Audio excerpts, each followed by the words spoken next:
Caríssimos amigos, irmãos, ao iniciarmos a nossa fala de hoje, vamos elevar os nossos pensamentos ao Pai Celestial, nos dirigindo a vós, Pai amado, em nome de Jesus, o nosso Mestre, rogando vossas bênçãos, o amparo, para que toda a humanidade receba neste instante os eflúvios de amor, de paz. Em nome de Jesus, nós rogamos que permita os bons espíritos a nos assistirem, orientando-nos na fala desta oportunidade, que a mensagem do Mestre Jesus possa calar fundo no coração de cada um dos nossos irmãos. É assim, Pai, que nós rogamos, que assim seja. Queridos amigos, ao iniciar a nossa fala desta oportunidade, nós queremos informar que a diretoria do Centro Espírita Caminho da Verdade, em reunião, decidiu que, doravante, as palestras, como nós temos feito, serão apresentadas ao meio-dia, aos domingos. Nós já estamos com as palestras presenciais no Caminho da Verdade, tomando os cuidados necessários e dando segurança àqueles que queiram se confraternizar conosco e assistindo de corpo presente aos nossos irmãos que têm a incumbência de nos trazer a mensagem do Mestre Jesus. Então todos estão convidados, o espaço lá é bom, não há necessidade da aproximação, a não ser quando é uma família. Se é uma família, está sempre junto em casa, lá também ajunta as cadeiras e se sentam. Mas aqueles que querem manter distância serão respeitados nas suas intenções. Então, o aviso que nós damos, então a partir de agora, a nossa fala será levada ao ar, ou liberado, se quiserem assim entender, aos domingos, ao meio-dia. As pessoas estão almoçando e ouvindo a palestra dos nossos irmãos encarregados. Então, é o aviso que nós queremos dar inicialmente. E tratarmos do tema de hoje, que é do capítulo 13 do Evangelho segundo o Espiritismo, com o título Que a mão esquerda não saiba o que faz ou o que dá à direita. Esse texto é do Sermão do Monte, proferido por Jesus, claro, no Monte das Beatitudes, quando ele nos deixa esse código moral. O Sermão do Monte, Sermão da Montanha ou das Bem-aventuranças, como nós sabemos, ele nos traça todo um processo da evolução do espírito encarnado, é verdade, que somos nós, desde o momento do choro, que significa do despertar da consciência, buscando o Pai Celestial, rogando o amparo, quando somos consolados, até num processo gradativo, conquistando a mansuetude, a misericórdia, a pureza de coração ou de pensamento, como queiramos, a pacificação, nos tornando pacificadores, dando a nossa vida por amor da justiça, saciando a nossa sede e mitigando a nossa fome da justiça. Então, tudo isso Jesus nos coloca. Mas ele nos coloca algo mais interessante, ou tanto quanto interessante, melhor dizendo, que é definindo-nos como luzes. Nós somos luzes, como diz Jesus. É no Sermão do Monte que ele fala. Ele fala que somos sal da terra.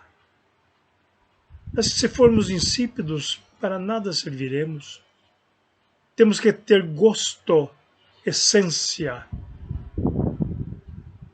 Isso significa virtudes para estarmos e agirmos na sociedade em que vivemos. Vós sois luzes. Fazei brilhar a vossa luz diante dos homens, para que eles, vendo as vossas boas obras, glorifiquem o Pai que está nos céus. Aí nós vamos aprendendo com Jesus. E num determinado momento ele nos fala, nesse Sermão do Monte, que eu vou ler aos irmãos para que fique gravado: tende cuidado em não praticar as boas obras diante dos homens, para serem vistas, pois do contrário, não recebereis recompensa de vosso Pai que está nos céus. Assim, quando derdes esmola, não façais tocar a trombeta diante de vós, como fazem os hipócritas nas sinagogas e nas ruas, para serem louvados pelos homens. Digo-vos em verdade, para ser que eles já receberam sua recompensa. Quando derdes esmola, não saiba a vossa mão esquerda o que faz a vossa mão direita, a fim de que a esmola fique em segredo, e vosso Pai, que vê o que se passa em segredo, vos recompensará. Esse texto está em Mateus, no capítulo 1, no versículo 1, a 4.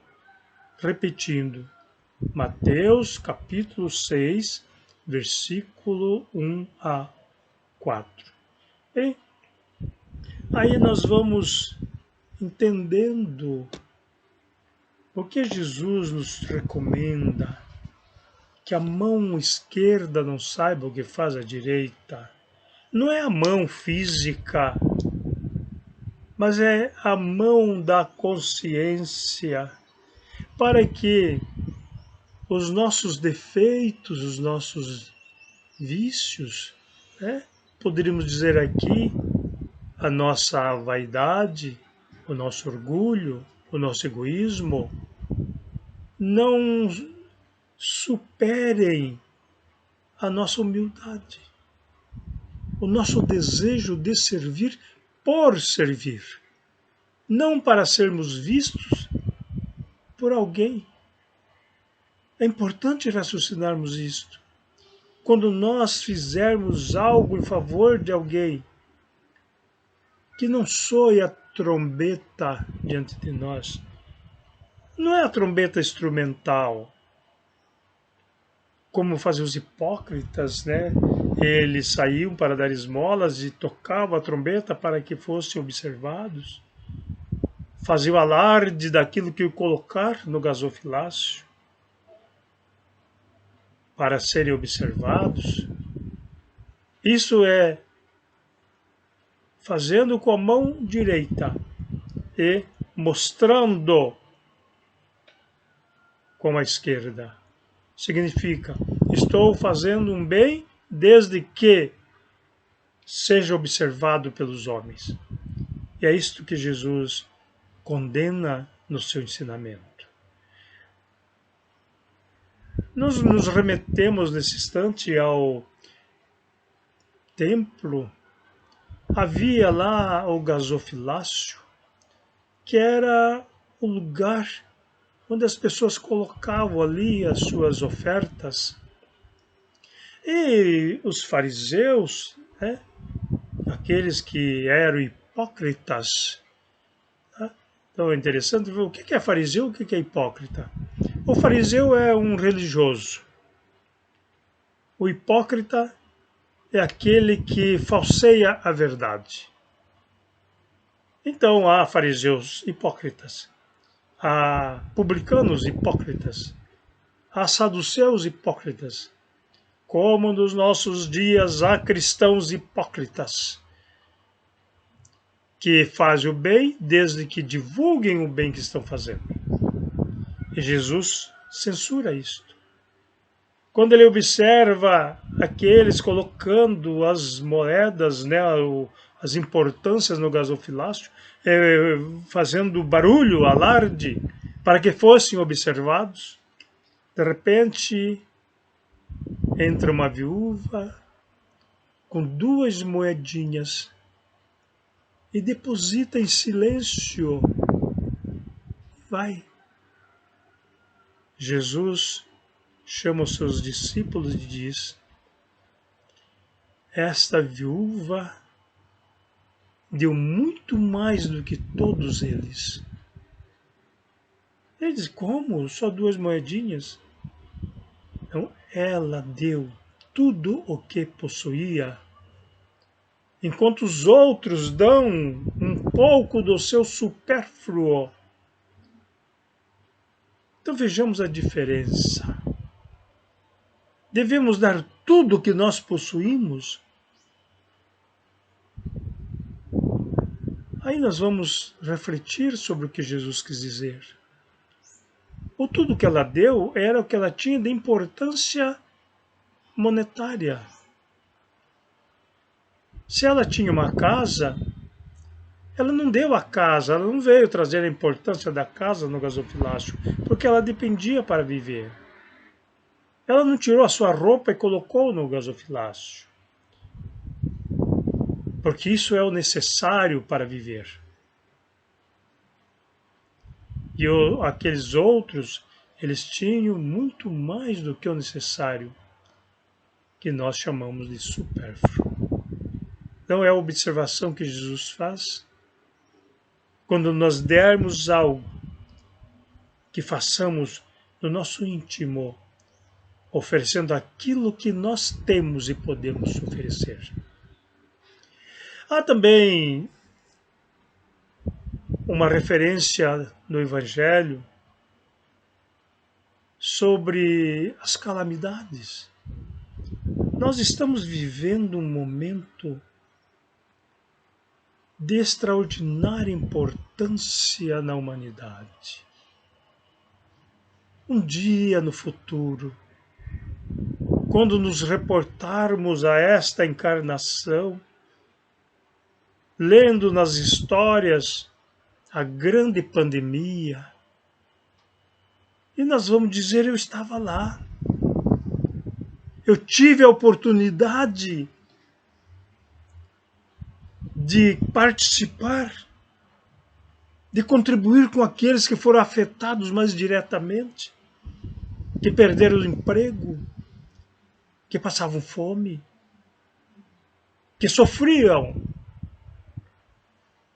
E eu tive a oportunidade de ser o servidor. E aí nós veremos o quanto está valendo este momento. Perdermos entes queridos, sofremos, choramos, mas entendemos que a vida não se resume no nascer e morrer. A vida não começa no berço e não termina no túmulo. Nós continuaremos. E aí nós lembramos que nesse momento de calamidades, quando ela está localizada em algum lugar, muitas vezes as articulações, angariam-se mantimentos, bens e encaminha-se para distante onde está ocorrendo. E nos esquecemos das tragédias menores, muitas vezes do outro lado do muro da nossa casa. E aí nós vemos o Allan Kardec nos colocando o ensinamento daquela mulher que se vestia de modo simples, porém higienizada, limpa, e que também, acompanhada da sua filha, vestida modestamente, adentrava uma casa na periferia. E ao chegar, era recebida com júbilo, com alegria. E lá ela levava aquilo que as pessoas daquela casa necessitavam, amenizando a sua fome, as suas necessidades, levando roupas para que as crianças maiores fossem às escolas trajadas dignamente. Saía dali e ia a outra casa mais ao alto, também levando suprimentos para atender às necessidades. Lá o seu pai estava, o pai daquela casa estava hospitalizado, e ela o atendia com toda a simplicidade, com todo o amor. A sua carruagem, que ficava ao longe, era o verdadeiro depósito. A sua filha, que ajudava a carregar os benefícios. Um dia falou assim: mãe, me dá um tanto, quero também fazer caridade. E a mãe disse: não. Se eu te der para que você entregue, não será você que estará fazendo a caridade, mas eu. Então você pode confeccionar tecidos, roupas para as crianças carentes, dar do que é seu.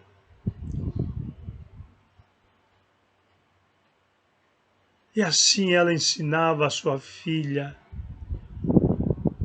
na prática do bem e do amor. Que nós possamos refletir sobre esta mensagem,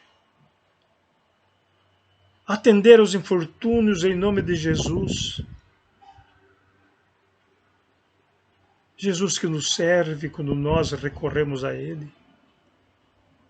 E que possamos levar, quando possível, a esses que carecem, um tanto material, mas também, muitas vezes, com maior valor, a caridade moral, o abraço fraterno, a palavra edificante, a oração, para que despertemos nas consciências o amor do nosso Pai Celestial e possamos, em nome de Jesus, sermos partícipes da construção da família universal do amor. Caríssimos irmãos, também fomos limitados no nosso tempo de fala a 20 minutos. Este capítulo tem muito mais para ser desenvolvido. Nós convidamos-los à segunda-feira, quando estaremos tratando do tema, mais uma vez, de corpo presente. Que os irmãos, aqueles que podem, estejam conosco. Roguemos ao Pai Celestial nesse instante, que abençoe a cada um, que abençoe o seu lar, a sua família, cada um de vós, queridos amigos e irmãos. E assim, Pai amado, que agradecemos por essa oportunidade em nome de Jesus. Que os bons espíritos, mensageiros do amor, do bem e da paz, se encontrem na casa de cada irmão, levando as bênçãos do Pai Celestial.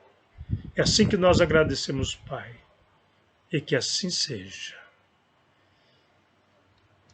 Queridas amigas, queridos amigos, irmãs, irmãos, que Deus nos abençoe, que possamos continuar juntos na vibração de amor e de paz. Até mais.